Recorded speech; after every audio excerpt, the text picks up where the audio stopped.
ओम अज्ञानतिमिरन्धस्य ज्ञानाञ्जनशलाकया चक्षुरुन्मीलितं येन तस्मै श्रीगुरुवे नमः। नमो ओम विष्णुपदाय कृष्णप्रेष्ठाय भूतले श्रीमते भक्तिवेदांत स्वामिनिति नामिने। नमस्ते सरस्वते देवे गौरवाणी प्रचारिणे निर्विशेष शून्यवादी पाश्चात्य देशतारिणे। जय श्री कृष्ण चैतन्य प्रभु नित्यानंद श्री अद्वैत गदाधर श्रीवासदि गौर भक्तवृंद। हरे कृष्णा कृष्ण कृष्णा हरे हरे, हरे राम राम राम हरे हरे। हरे कृष्णा। तो प्रहलाद महाराज अब आगे बड़ी महत्वपूर्ण बात कह रहे हैं। उन्होंने बताया था तत्प्रयासो न कर्तव्यो यत आयुर्व्ययः परम।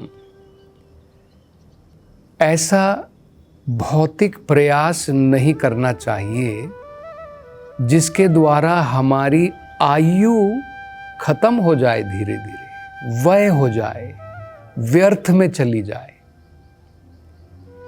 क्योंकि उस प्रकार के प्रयास करने से कुछ मिलने वाला तो नहीं है, कुछ बदलने वाला नहीं है। उसकी जगह में अगर हम भगवान की भक्ति की तरफ प्रयास करते हैं तो उसके लिए कहा था न तथा विंदते क्षेमम मुकुंदा चरणाम्बुजम। तो भगवान जिनका नाम मुकुंद है, जो हमें इस भौतिक संसार से मुक्ति प्रदान कर सकते हैं, अगर भक्ति में भगवान के चरणाम्बुजम, उनके चरणों की छाया ग्रहण करने के लिए, आश्रय प्राप्त करने के लिए, भक्ति में बढ़ने के लिए प्रयास करते हैं तो क्षेमम मतलब हमें अपने जीवन की सबसे बढ़िया भलाई, हमारे जो जीवन का चरम लक्ष्य है, उसकी प्राप्ति हो जाएगी।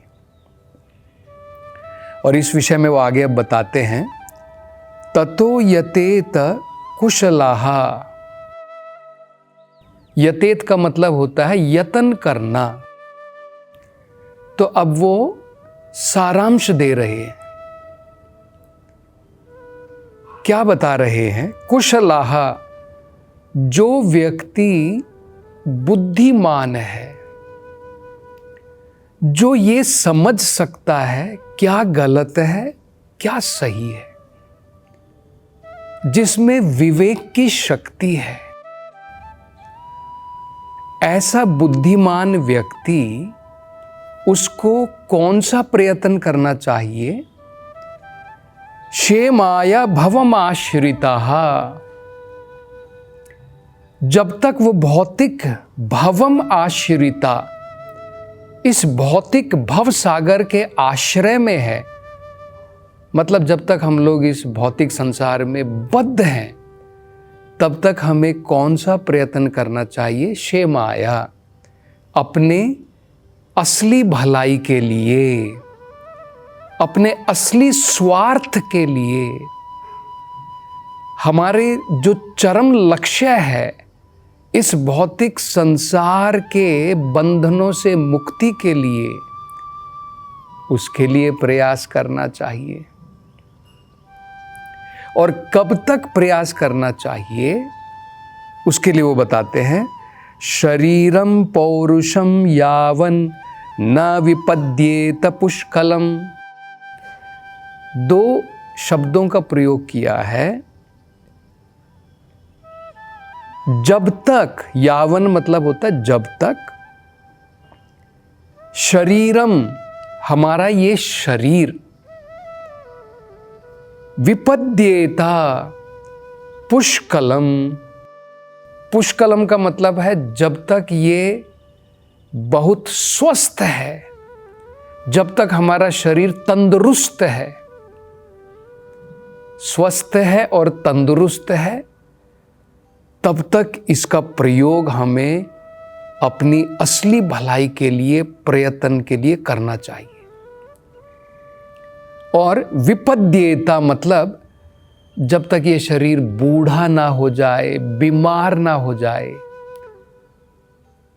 तो दोनों तरीके से बताया, देखिए, जब तक ये शरीर तंदुरुस्त है, जब तक ये शरीर स्वस्थ है, और जब तक ये बीमार होकर के गिर नहीं गया है, इसका पतन नहीं हो गया है, या वृद्धावस्था के कारण हम उठ नहीं पा रहे हैं, बैठ नहीं पा रहे हैं, कुछ कार्य नहीं कर पा रहे हैं, तब तो हम कुछ नहीं कर पाएंगे। तब बड़ी मुश्किल की बात है, क्योंकि पहले ही उन्होंने बताया था, भगवान की भक्ति जो है, लोग सोचते हैं नहीं नहीं बुढ़ापा आने दो, बाद में हम लोग भगवान की भक्ति करेंगे।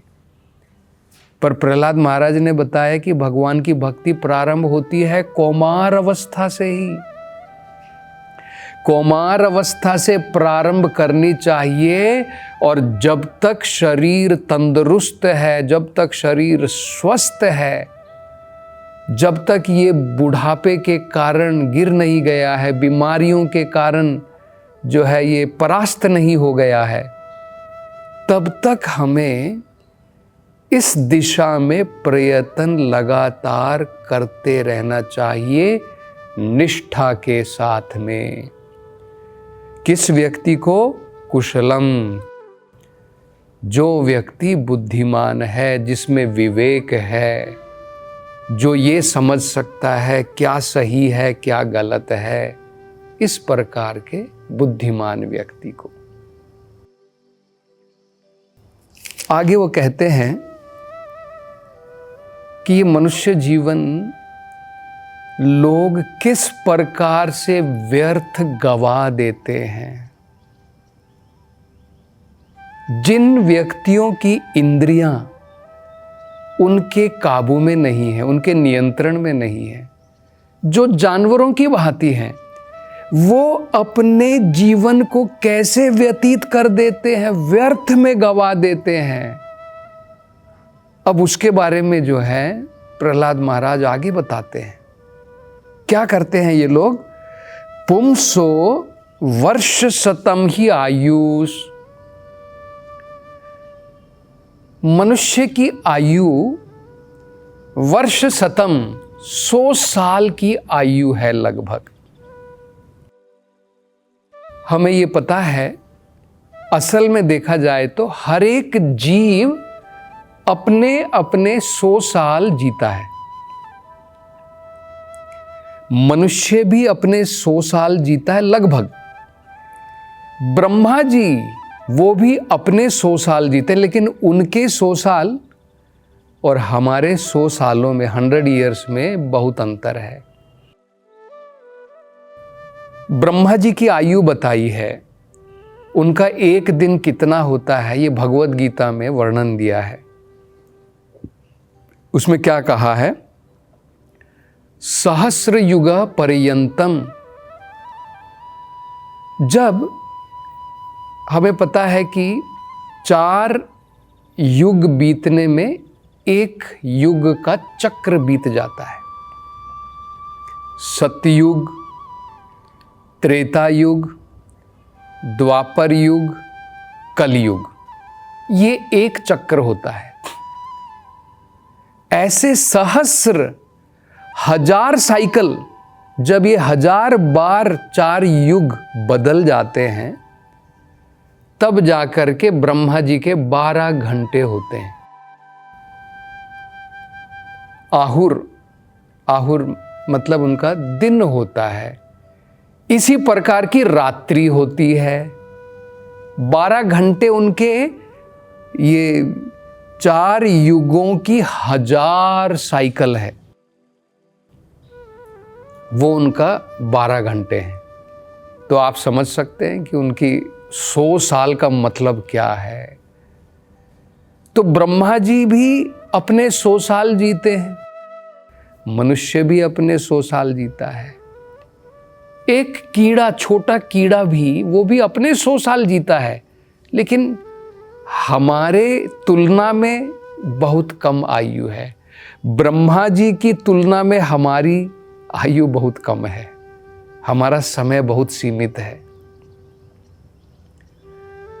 तो यहाँ पर बताया है पुंसो वर्ष शताम ही आयुष। हर एक व्यक्ति लगभग उसकी आयु 100 साल की होती है। और आजकल हमें पता है, आजकल 100 साल लगभग कोई नहीं जीता है। इतनी सारी बीमारियां हैं कि व्यक्ति 50-60 साल मैक्सिमम जो है जी पाता है। अन्यथा वेदों के अनुसार मनुष्य की आयु लगभग 100 साल की है। अब देखिए प्रहलाद महाराज बता रहे हैं, जो व्यक्ति अजित आत्मना है, जिसने अपनी इंद्रियों के ऊपर नियंत्रण नहीं किया है, उसे अजित आत्मना कहते हैं। जिसका अपने मन के ऊपर, जिसके अपने इंद्रियों के ऊपर कोई नियंत्रण नहीं है, अजितेंद्रिय भी कहते हैं। ऐसा व्यक्ति क्या करता है? तत् अर्धम च अजित आत्मनः। जो व्यक्ति अजित आत्मना है, जिसका अपनी इंद्रियों के ऊपर कोई नियंत्रण नहीं है, वो अर्धम अपना आधा जीवन, 100 साल का जीवन होता है, उसका आधा कितना हो गया? 50 साल। 50 साल व्यर्थ कर देता है। किस में व्यर्थ कर देता है वो बताया है। निष्फलम, बिना किसी फल की प्राप्ति के, निष्फलम। कैसे? यद असौ रात्रयाम शेते। ऐसा व्यक्ति अनियंत्रित होकर के रात्रि में लगभग 12 घंटे सोता है।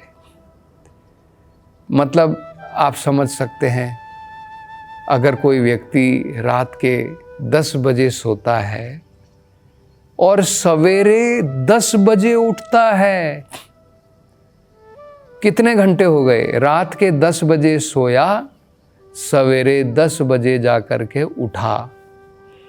12 घंटे दिन में अगर व्यक्ति केवल नींद में गुजार देता है तो उसका आधा जीवन तो 50 साल तो सोने में ही चले गए, स्लीप में ही चले गए, निद्रा में चले गए।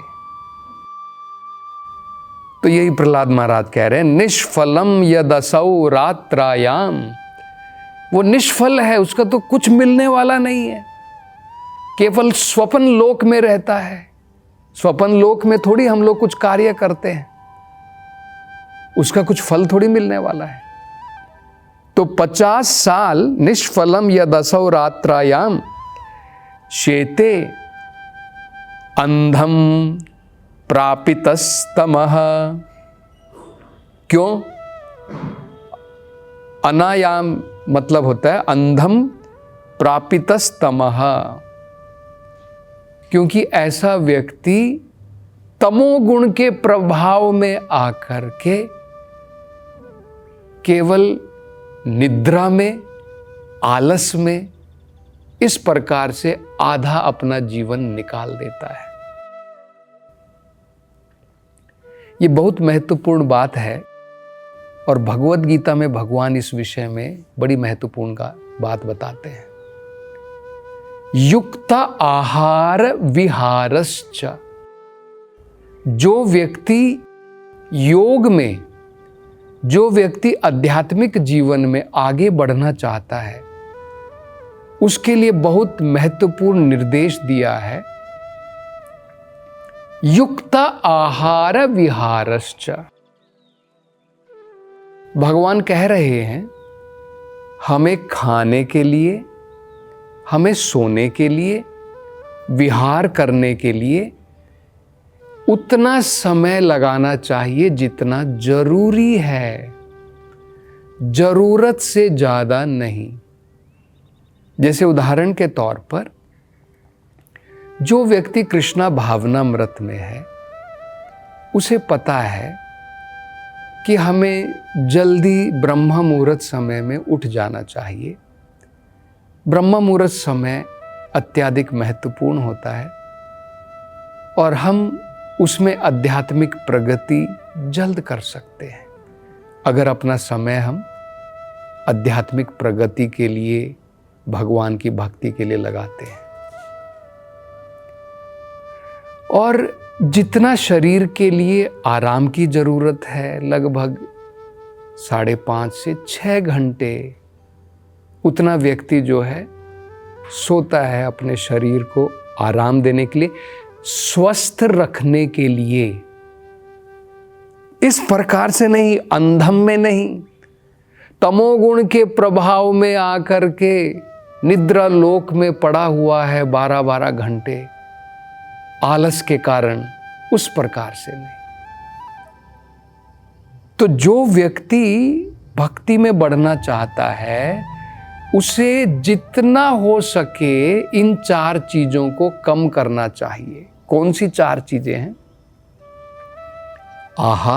आहार मतलब भोजन, जितना शरीर के लिए चाहिए उतना करना चाहिए, उससे ज्यादा नहीं। निद्रा मतलब हमारे शरीर के लिए जो आराम चाहिए, निद्रा चाहिए।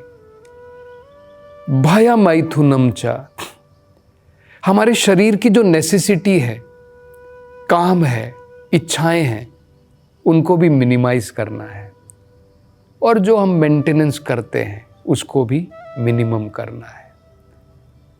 तब हम आध्यात्मिक प्रगति कर सकते हैं।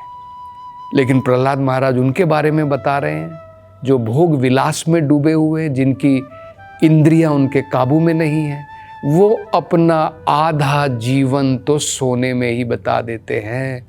और बाकी का आधा जीवन कैसे बिताते हैं वो आगे प्रहलाद महाराज बताएंगे। हरे कृष्णा।